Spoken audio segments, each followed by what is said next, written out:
Hi, this is Garrett Stuckey with the Startup 360 podcast, where I sit down with startup founders and interview them on a 360 camera. So grab your VR headset and get a truly immersive experience. You can reach out to me at garrett@startup360podcast.com, or you can give me a call at 734-274-9521. So today I have Keith Phillips with realLINGUA. And just want to first start off by thanking you for being on the podcast. So absolutely, yeah, glad to be here. Yeah, so why don't you tell us a little bit about yourself and realLINGUA? Sure, yeah. Well,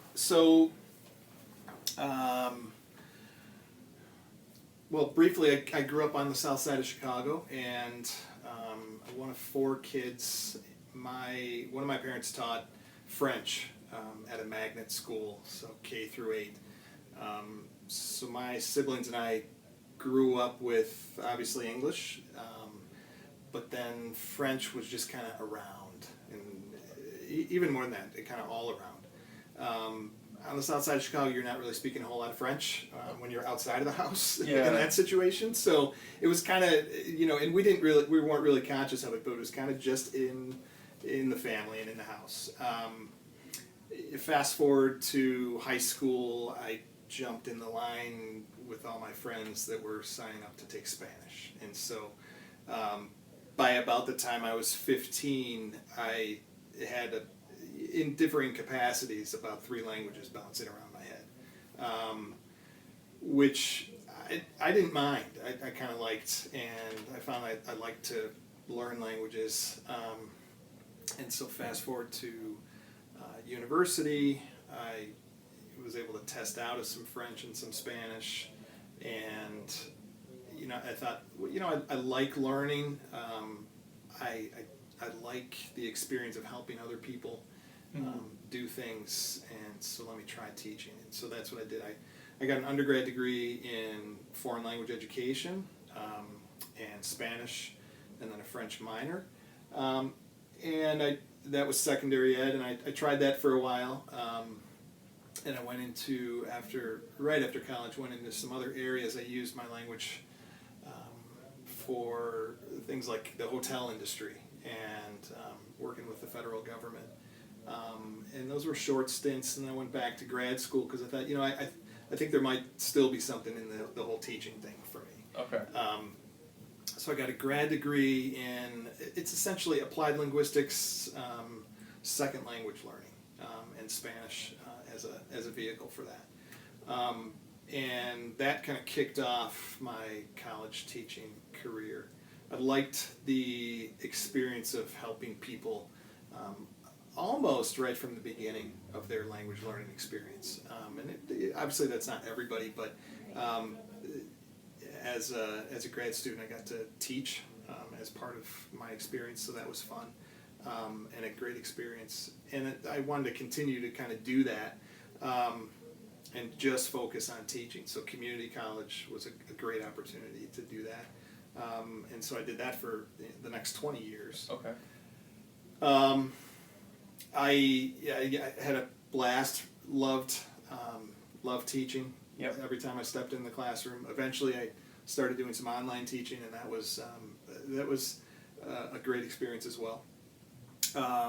One of the things that happened, and somewhat serendipitously, I wasn't necessarily trying to kind of steer things, but it just happened, was over the course of 20 years, in each class that I taught, I would do a quick little survey, right? Just gathering some data right up front as students came in that first day.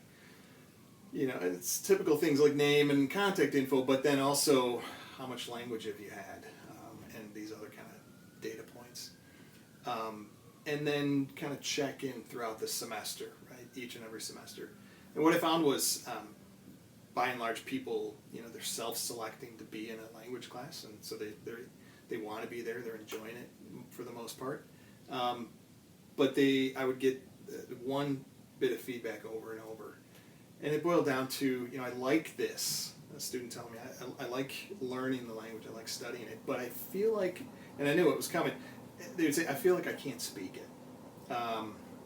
Students would go, off to Paris for spring break, or down to Mexico, or to Madrid, and come back and say, it was totally a blast, but I wasn't able to say what I wanted to say. And when people started speaking to me, it was not like what we've been studying, that sort of thing. And I thought, there's a bit of a disconnect there, obviously, and that's a pretty big pain point. Mm-hmm. It got me thinking. I had developed a method, an approach to teaching foreign language that I used in my classes, and so I thought, I wonder if we could do something to meet that pain point, and that's how realLINGUA was born. I invented a system and a method for online delivery of foreign language teaching, learning. So. Cool. So when did so now you're not teaching in your realLINGUA full time? Right. And when did that transition happen? And yeah. So I taught full time. Like I said, up until for about 20 plus years, up until summer of 2016.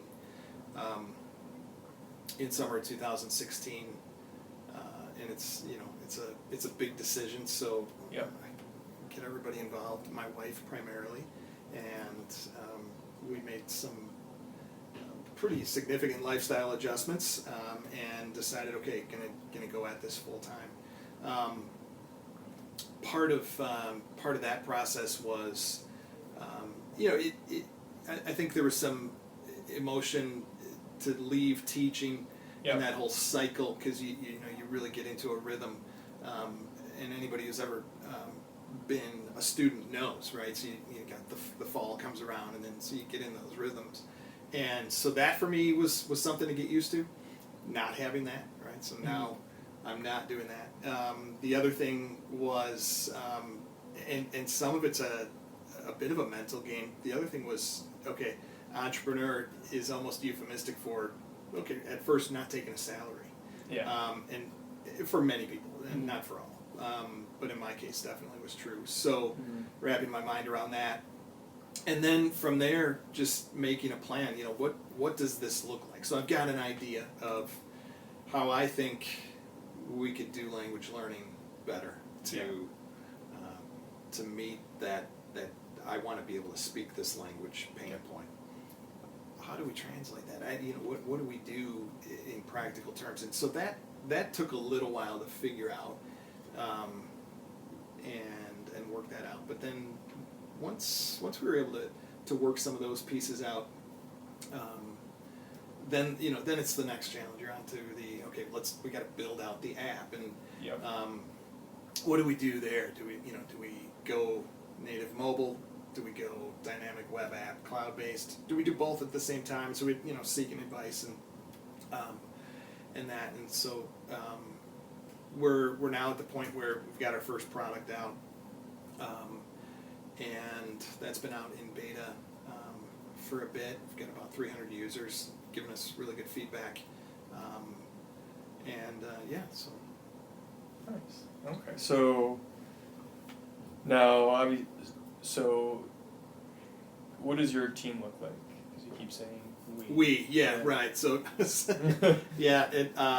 think it's good to have a we as an entrepreneur. I'm essentially a solopreneur who has been, pulling people in as I go. I've got a whole team of people advising me. Yep. Which is great, and that's been the case from day one. Because I realized, without that, it's not really, it's just hard to get through a day, let alone a week and a month and a year without the sounding board advice and that. So that's been day one. We have had here and there, and currently do, people working for us on independent contracts, and so and that's largely until we're post pre-revenue, as I like to say, right? Because we're pre-revenue. Once we get past that, the whole goal is to add back in different ways on different levels, and one of those levels is to grab whoever's with us and willing to at the time. Okay, come on, let's go. We're full time in this. If it's I'm part of that. I want that as much as anyone else. So we have a couple of people doing some development work for us right now, some programming, and a couple of people just kind of helping with the strategy and that sort of thing, implementing short, mid, and long-term plans. Okay. So you're not doing any coding at the moment, or is that something you've been learning? No, I'm not. Yeah. So good question. So I'm not doing any coding. I've done a little coding in the past, but not with realLINGUA.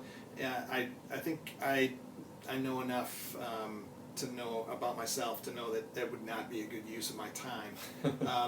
Not to, and I say that in the best sense of in the best sense of that, meaning, other people, and I've watched people work. They have a much better sense of how that whole process should go. My strengths tend to not lie in that whole realm. So non-tech founder. Yeah. So, but you have the language teaching component, and that's ultimately what your strength is. So that makes sense that you would want to stay there as much as possible. Right. Yeah. So, I think I read a while back, as someone trying to breathe a company to life, in the entrepreneurial journey, the thing you have and you really have to watch though is time, right? And where are you going to put your time, and as a result of that, logical result of that, your efforts and and what you're good at. I had thought a while back, maybe I'll learn some coding, because at this point, I can talk to the people doing programming for us and held a conversation well enough to not be dangerous, right? I'm not going to screw anything up by what I say, and I can follow along with what they're saying and speak that language. But as far as the use of my time, it would take me too long just to learn, and then the process. Anyway, so All right. Yeah. No, I definitely in the past I've founded a company and had hired out that tech. Yeah. And I know enough HTML to run a website. And that's about it. Yeah. So I definitely understand that. So let's talk about your beta. Sure. Now you said you have 300 users giving you feedback. What language is that beta in, or is it multiple languages? Okay. Yeah. Right. Yeah. So I'll kind of. Okay, I can give you a few pieces of information. So, the first product that we have out is Real French. Okay. So just in keeping with our name, and it really speaks to what we're trying to do as well. Help a learner, someone who's interested in getting to that first mile of learning enough French so that they feel comfortable listening to French, hearing it, and interacting in the language as much as they want to, right? Yeah. What we'd love to be able to say is, hey, we'll make you fluent, but that's a whole different ball game. Yeah. And we've got ideas, and we got long-term plans, but so right now we have Real French. It's out there, and you can sign up for a trial on our site. What we have also is captured content for Real Spanish and Real English. So we've got a development list, a rollout list of 12 languages, I think. One of the things that happens is there tends to be this need, and we realize we have to be conscious of, okay, so our market, what language does the vast majority of our initial target market speak all the time, right? Yeah. Whether it's their native language or not, but what language are they using all the time, or the vast majority of the time? Okay, so here in the U.S., English. Yep. So that what we tend to do is we think, okay, that's the working language, that's the app delivery language, right? And then from there we say, all right, well, what languages do people want to learn, or are people learning because of all different factors? Spanish, if we just looked at the U.S., would come out at the top as a foreign language each and every time, but taking a few other factors and a few other top 10 lists and that sort of thing, French can edge it out in certain ways, and so we went with French. We had a couple of connections, so we were able to capture the essence of our product is actual native speaker conversation. So we had some connections. We connected with a couple of linguists, and they said, "Yeah, this is great."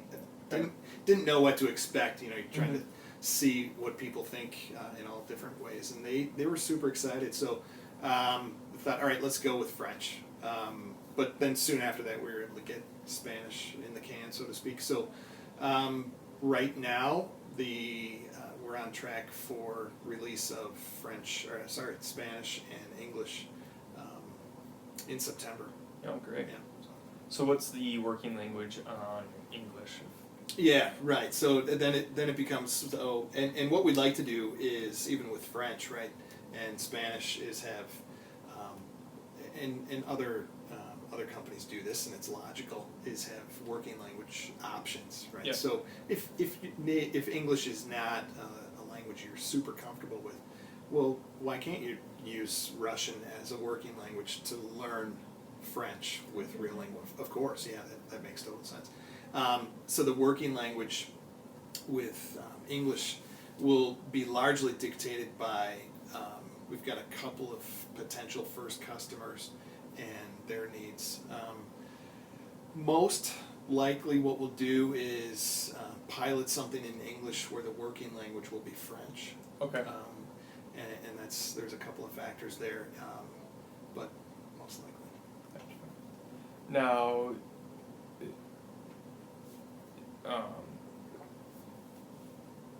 your customers, who's buying realLINGUA? Yeah. As a customer, I guess. Right. Obviously, I know who's using it. But. Yeah. So, we kind of we thought, well, let's go back from this idea of if our goal, right, Mm-hmm. is to help people get to that first mile. Yep. So what does that mean? It essentially, and this is based on a lot of feedback and customer discovery, and some of the serendipitous customer discovery that I was not trying to do, but it was happening over 20 years, and 5,000 students, and at a community college, I had students dual enroll from high school, age 13, 14, all the way to retirees a couple times over in their early 90s sometimes. And so you have this range of people, and they're all essentially telling you the same thing. I'd like to be able to speak, and the sooner I could do it, the better, right? Yeah.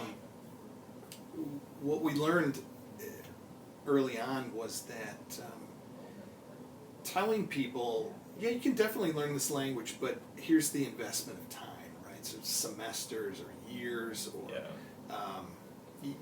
obviously many people watching this will be familiar with other apps, and let's get people to stay on the app as long as possible, and here you're at level, whatever, 30 or 40 or that sort of thing.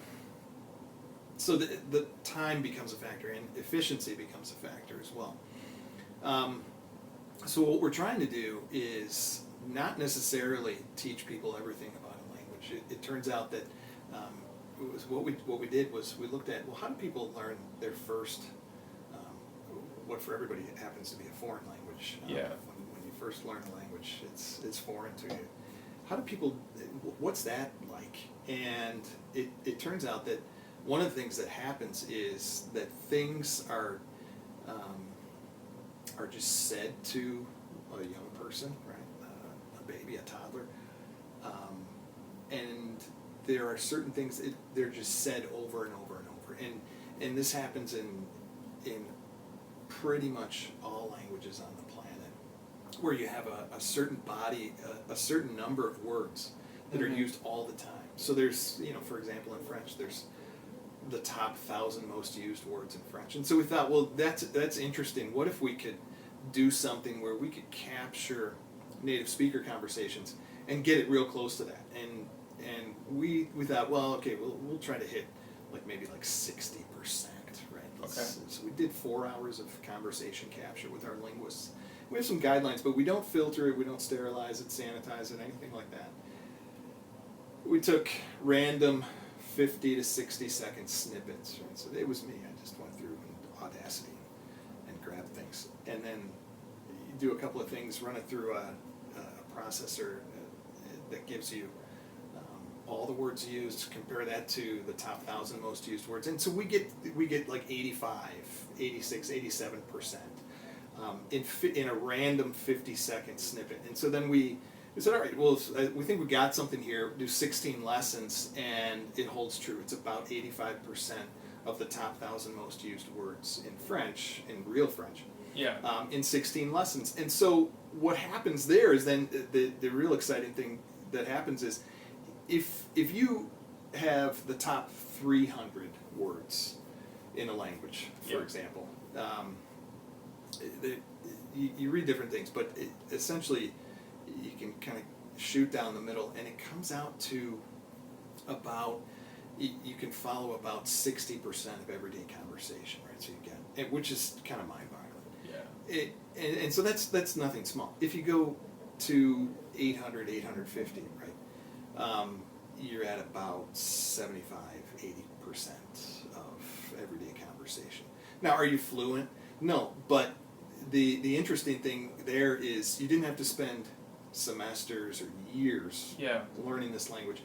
You don't have to know all the fruit before you go into a grocery store in Paris. No one's going to stop you and say, wait a minute, list all that fruit. Right? You're never going to have to go from DTW to Paris, Charles de Gaulle, and land, and somebody says, now name everything that you can think of in the airport before you do anything in Paris. Not that those things are not useful, right, or unimportant, but it tends to be, especially for the adult language learner, that they can crowd what might be more important out, right? Yeah. You're thinking, how do I conjugate that verb? Mm-hmm. Yeah. And, I mean, or something like that. And what you really want to do is just be able to say, yeah, it's going fine, to the cashier at the grocery store. Yep. So, yeah. So, okay, so you've taken the 1,000 top words in French, and obviously every other language that you're setting up, and you're building lessons around learning that is the start, I'm assuming. So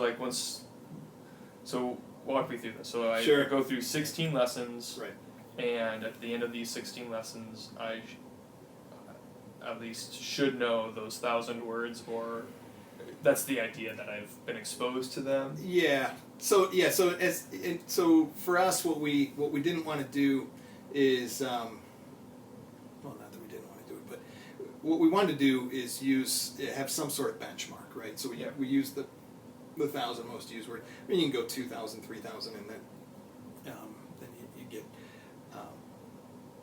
higher up in terms of percentage of what you're going to be able to essentially follow everyday conversation wise. But the 1,000 most used words, or the top 1,000 words, most used words in French, for example, gets you, depending on what you're reading and who you're believing, about 85, 89% of everyday usage, right? So which is huge. If you go to 2,000, you get to 92% or 93%. So it's not a huge jump from that second 1,000 most used words. So we thought, well, as a benchmark, let's start with 1,000. And the other thing, in a startup, you're trying to find a niche, and so that for us was a good one. And when people are we're trying to respond to people who are saying, well, I want to do this faster, more efficiently. Tell me how, what I can use to speak the language. And we also wanted to, in telling people what they can use to speak the language, use that as a vehicle to help them understand, right? Yeah. A big part of language is just developing your ear. And so we wanted to incorporate that as well. So as a benchmark, we kind of used the top 1,000 most used words. What someone would get in 16 lessons of real French would be about the top 850 most used words in a multiplicity of contexts. Okay, so there's a few factors at work here. In a multiplicity of context, repeated multiple times, over and over, which is probably repeated multiple times. But in the sense of you will hear those top 1,000 most used words. And this was kind of the bet, but the way we've structured the capture, it works out this way. You will hear those top 1,000 or the 850 of them over and over, and that's really part of the key. Is that repeated exposure to language, and it's how people learn their first language or languages. It's that repeated exposure. It's a chance to then also practice. So we've got practice activities that allow you to, test your knowledge, right? Is that word what I think it is? Is that phrase what I think it is? But then also your ability with pronunciation, right? Oh, okay, here's the native speaker pronouncing it, and you can see the wavegram, right? Okay, well, I'm going to do it now. I can see my wavegram. And, you have 1,000 native speakers that all do the same word. The wavegrams are going to vary. But users tend to like to be able to see, there's a bit of a visual there and practice that way. So. Nice. So, you kind of mentioned this earlier. This space is full. There are lots of, obviously you have your very traditional rules of schooling and universities.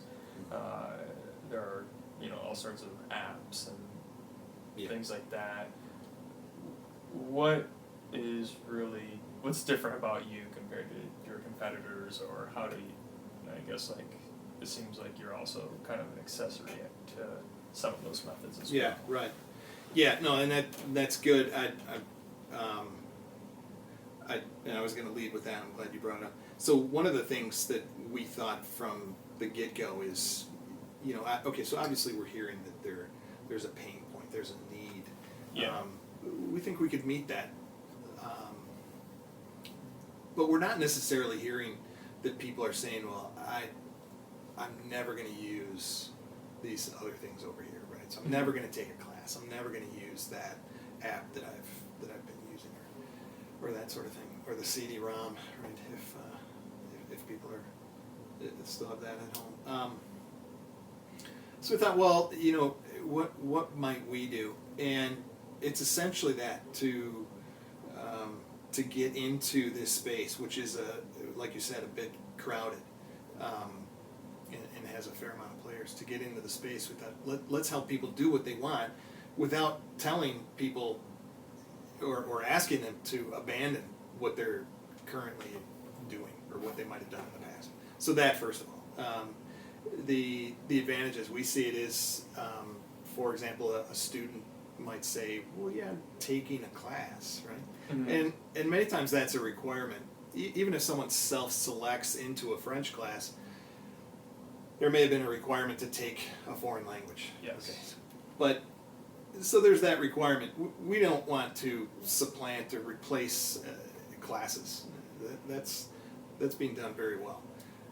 What we think we can do is help in terms of motivating a student, for example. We've gotten some good feedback about this, where people tell us, even after just using the product for a little while, they say things like, I was super motivated to keep going. I had a meeting. I did not want to stop, doing this. That was to that extent. And so, all right, okay, we've got something. What we want to do is position it as, like you're saying, an accessory, an add-on. Do what you're doing. We think we can help you with this other piece over here.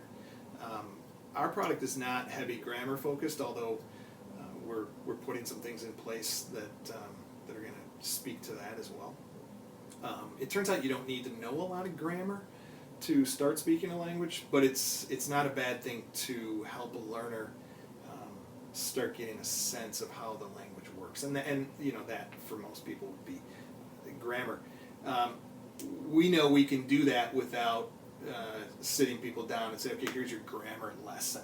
Right? Yes. There are ways to do it, and not tricky. We're not trying to make people learn grammar without them knowing it. But we all do it as humans when we learn our first language or languages, and so we've taken a similar concept, and we're currently working on a feature add to our product along those lines.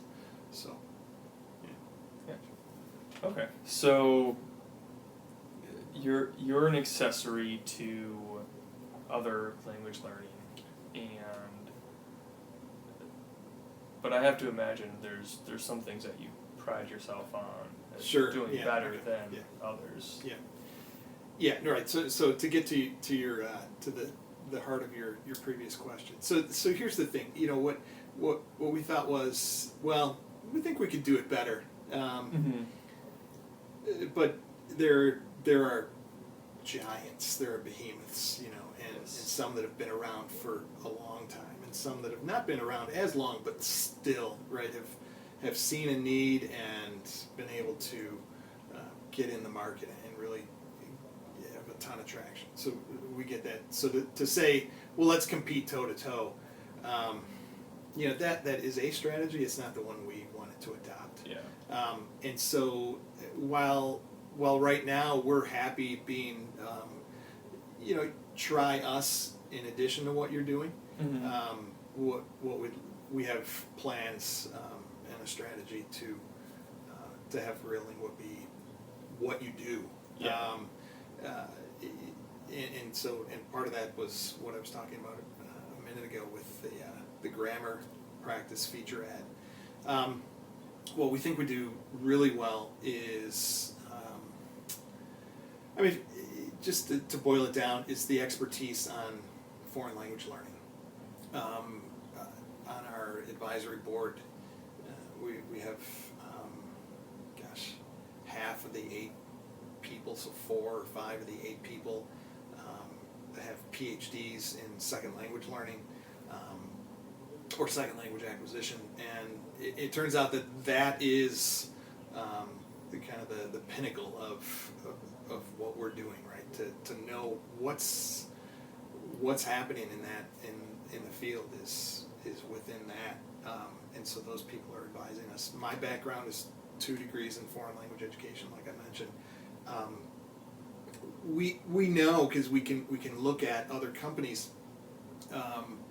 that there are not too many other companies that have been founded by founders, right, or co-founders by people who have language teaching background, who have language pedagogy training.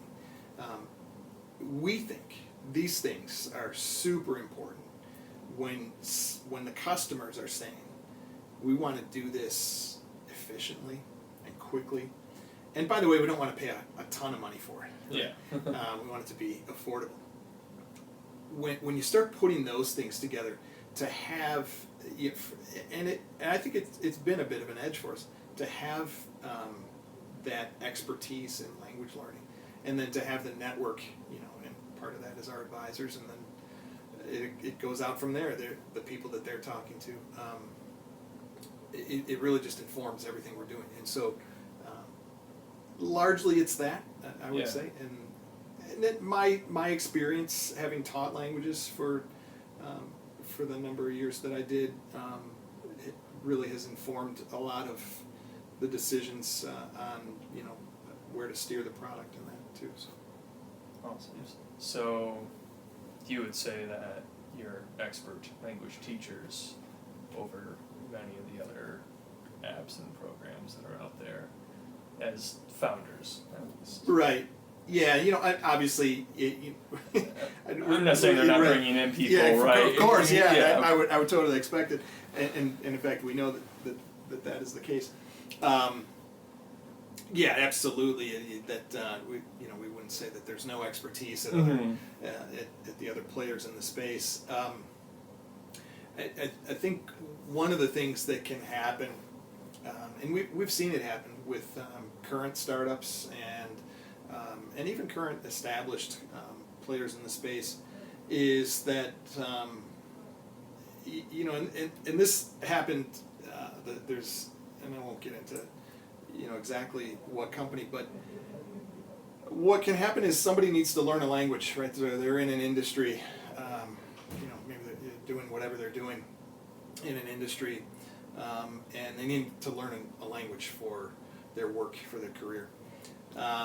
Don't like the options out there, and so they kind of figure out a way to learn a language, and it works for them, and then from that, hey, maybe there's a company here, and then it turns out, well, yeah, there are people, there are customers that are interested in this, and that's happened more than a few times in the language learning space. Yeah.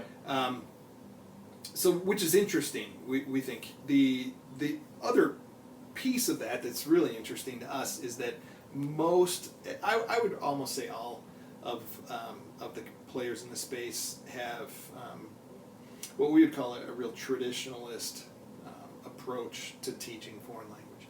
So if you thought, well, let's take the dictionary, start learning words, right? Yep. Let's take all the grammar, how language works, and just start learning how do we conjugate a verb and da da da. What realLINGUA has essentially done is said, well, and so that's a real prescriptive, right? So how is the language supposed to work? Let's learn it all, right? Yeah. And what realLINGUA has done is kind of turn that on its head, and it's not a new concept in linguistics, descriptive linguistics, or linguistic descriptive, or descriptivism. But we've taken that and said, maybe what we could do is just look at how people really use the language and create a dictionary. I mean, we're not creating any dictionaries, but then present that to the learner, essentially. So that's what we've done. So we are coming up on time here, so was there anything that we haven't hit on that you want to make sure we hit on before we hit the rapid fire questions? I don't think so. No. Yeah. Cool. Awesome. So, all right, what is your best habit?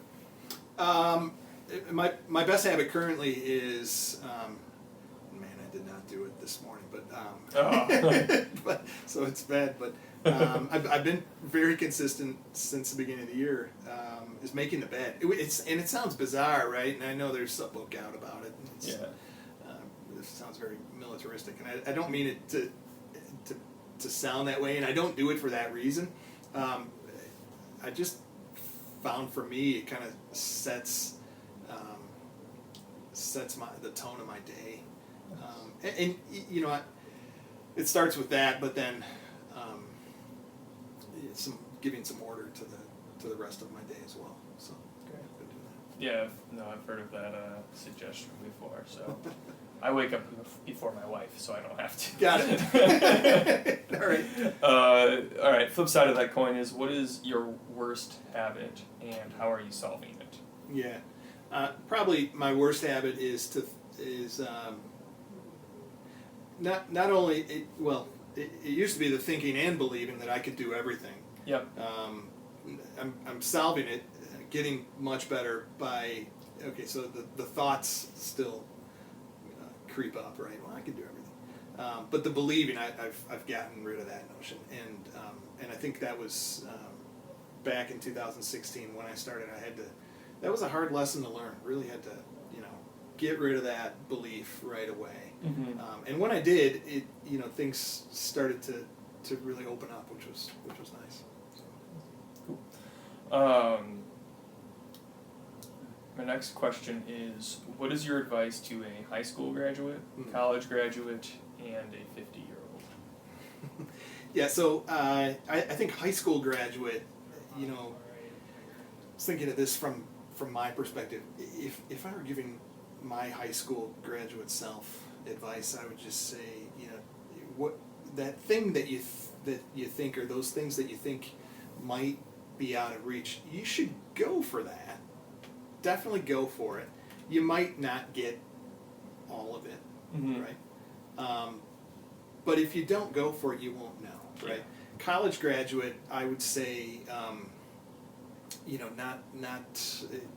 this would be the advice I give myself, to not worry so much about career path, career choices. Not that those things are unimportant, but the fact of the matter is, not only will a lot of college grads' career paths change and kind of inflect in some ways radically over the course of their careers, but it's kind of the new normal, and so it's okay, right? And, when I tell people what I'm doing now that knew me only as an educator, I get a variety of reactions, but for me it's like, well, it's fine. This is the new normal. So, and the 50-year-old, I honestly, I'm not too far away from 50. I don't feel it at all. So I think the thing there I would say is, because I've got some friends who, and if you're watching this, no offense intended, but some friends who may, and my personality is, okay, let's go for it, let's do this. I'm all for that. Maybe some friends who are a little more reserved and, well, I gotta kind of stay the course. I don't want to mess my this or that or retirement or whatever up. I would say to the 50-year-old, go for it. You're not gonna get another chance, and I realized, back in 2016, I didn't want to wake up one day and say, that idea, man, it looks like somebody's done that, and did that about 20 years ago, and now I'm whatever age. So just to go for it. Awesome, I like that. Next question: who has been the kindest person in your life? Without question, my wife, and our 3 boys learn kindness from her. So. They're like 1, 2, and 3 are close seconds, all 3 of them behind her. She's one of the kindest. She is the kindest person I know. Obviously, I'm interacting with her a lot on a daily basis, but and we've known each other for a while too. So sometimes that can those kindness. That kindness can kind of erode, but it has not with her, and it's, that for entrepreneurial support is, it's been huge for me. So absolutely. My wife is also supporting my all the entrepreneurial stuff that I've done, and I can relate to that for sure. So do you want to take a moment to rank your children from favorite to least favorite? I'm kidding. I'm going to stop you. Don't do it. I don't have a ranking. No, I don't. Who cleaned up the best? Right. So my real last question is, what is one question you think I should ask every guest?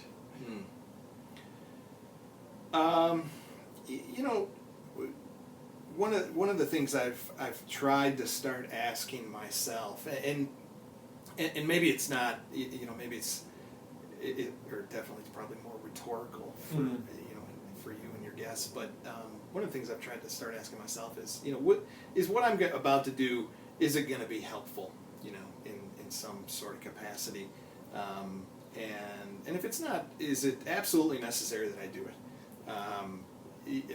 I think. I don't want to get preachy or anything, but I think, as our planet grows, population-wise, it's important to kind of think, is what I'm doing, is it going to be helpful? And if it's not, do I absolutely need to do it? But that's sort of big picture. I like that question. So, why don't you answer that question in the context of realLINGUA? Okay. Well, one of the things we thought early on is, are we just trying to teach people language, or is there a bigger picture here? We think there is. Our mission is to help promote world peace, one real language at a time, one real language conversation at a time. Yeah. I give you an example. I probably, if I really tried hard, I know about 4 or 5 words in Arabic, and not in a particular dialect. And so I was in an Uber a few years ago, and kind of going through a situation, and the cab driver could, he knew, I heard the radio station, obviously in Arabic. He spoke on the phone real briefly, and in Arabic, so I know enough as a linguist to know when I hear it. He and I had the most brilliant little conversation at the end of the Uber ride, with my 5 words and his, some phrases, gave me a water and a hug. And that kind of thing, I didn't need to know, I'd like to, but I didn't need to know 1,000 words of Arabic. Yeah. Someday I'd like to, but I think if there were more, and realLINGUA really believes this, if there were more of people trying to communicate with people on their terms, it could do a lot for the world. That's awesome. I really like that. Appreciate it. All right. So that being said, how do we get a hold of you? What can we do to help out? So Keith.Phillips, 2 L's, so Keith. Phillips at realLINGUA.com, and we'd love to have people jump on do the free trial of Real French, even if you don't have much background in French or any. Actually, you don't need any per se. And give us feedback. That's super helpful. Feedback of any good, bad, or otherwise is always helpful to a startup. So yeah, beautiful. Great. Cool. Well, as Keith said, please realLINGUA.com, give Real French a try. You can always email him, like he said. Also, please subscribe, share, and like the Startup 360 podcast. We appreciate you watching, and until next time, go.